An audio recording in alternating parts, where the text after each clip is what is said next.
Ce jeudi 13 octobre, les fans du chanteur Christophe ont le cœur en berne. L'artiste, interprète de l'incontournable Aline, aurait fêté ses 76 printemps. Plus de 2 ans après sa mort, personne ne l'a oublié, encore moins le public à qui il avait réservé plusieurs surprises au cours de sa vie, notamment celle d'une visite dans son appartement, son antre comme il aimait à l'appeler. Christophe avait convié les caméras de Paris Première chez lui de manière exceptionnelle. Le chanteur avait ouvert grand les portes de son appartement, dans lequel il avouait ne vivre que la nuit. Daniel Bevilacqua, de son vrai nom, s'était même servi un verre de vin pour débuter l'entretien et donner des informations sur ce lieu de vie dans lequel il a créé, chanté, monté ou produit des chansons que tout le monde continue de chanter malgré sa disparition.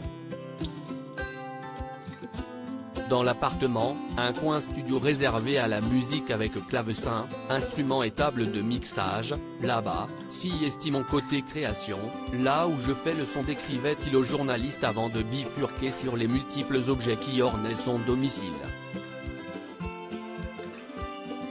Il possédait notamment un bronze, sa dernière acquisition représentant un escarpin des femmes du Moulin Rouge. Mais ce qui faisait vibrer Christophe, et sans doute les murs de son appartement aussi, c'étaient tous les gros éléments de collection qu'il avait disposés dans la pièce principale.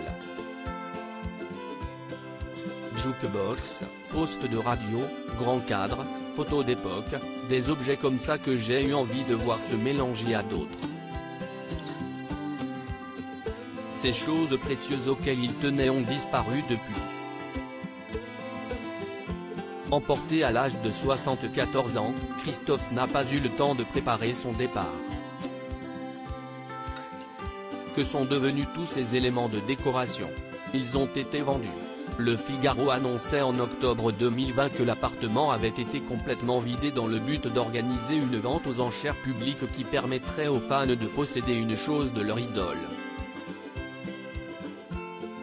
L'événement avait d'ailleurs rapporté la coquette somme de 650 000 €.